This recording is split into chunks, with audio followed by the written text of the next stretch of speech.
வணக்கம். இன்றைக்கி ஜானஸ் கிச்சனில் முள்ளங்கி பருப்பு கிரேவி செய்யலாம்.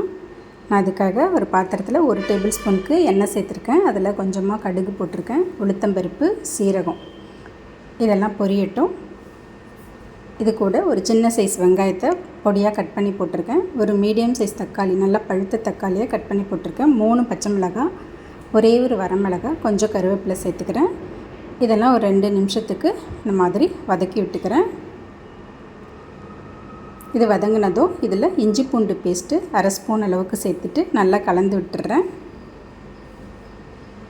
இந்த இஞ்சி பூண்டு பேஸ்ட்டோட பச்சை வாசனை போன பிறகு 200 கிராம் அளவுக்கு முள்ளங்கியை இந்த மாதிரி ரவுண்டாக கட் பண்ணி வச்சுருந்தேன். அதையும் சேர்த்து நல்லா வதக்கி விட்டுக்கிறேன். ஒரு 2 நிமிஷம் வதக்கிக்கலாம் அந்த முள்ளங்கியை.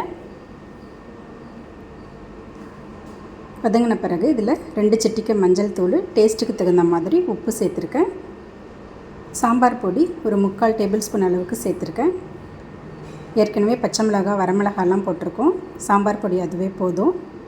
இதெல்லாம் போட்டு நல்லா கலந்து விட்டுட்டு இதில் தண்ணி திட்டமாக ஊற்றிக்கலாம். இந்த காய் முழுகிற அளவுக்கு தண்ணி ஊற்றிக்கிட்டால் போதும், ரொம்ப தண்ணி ஊற்ற வேண்டாம். ஊற்றிட்டு இதை மீடியம் ஃப்ளேம்லேயே வச்சு மூடி போட்டு வேக வச்சுக்கலாம். அதுக்குள்ளே ஒரு பேஸ்ட்டு ரெடி பண்ணிக்கலாம்.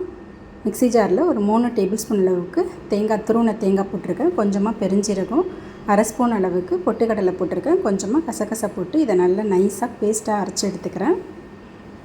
இப்போ முள்ளங்கி நல்லா வெந்திருக்கும். இதை ஒரு வாட்டி கலந்து விட்டுடலாம். கலந்து விட்டுட்டு அரைச்சி வச்சுருந்த தேங்காய் பேஸ்ட்டை அதில் சேர்த்துக்கலாம். இது கூடவே நல்ல கடலைப்பருப்பை ஒரு 80% அளவுக்கு வேக வச்சு வச்சுருந்தேன். அதையும் சேர்த்துக்கிறேன். சேர்த்துட்டு மிக்ஸி ஜாரையும் கழுவி கொஞ்சமாக தண்ணி சேர்த்து நல்லா கலந்து விட்டுறேன். இந்த மாதிரி கலந்து விட்ட பிறகு ஸ்டவ்வை மீடியம் ஃப்ளேம்லேயே வச்சு இதை ஒரு 2-3 நிமிஷத்துக்கு நல்லா கொதிக்க விட்டுடலாம்.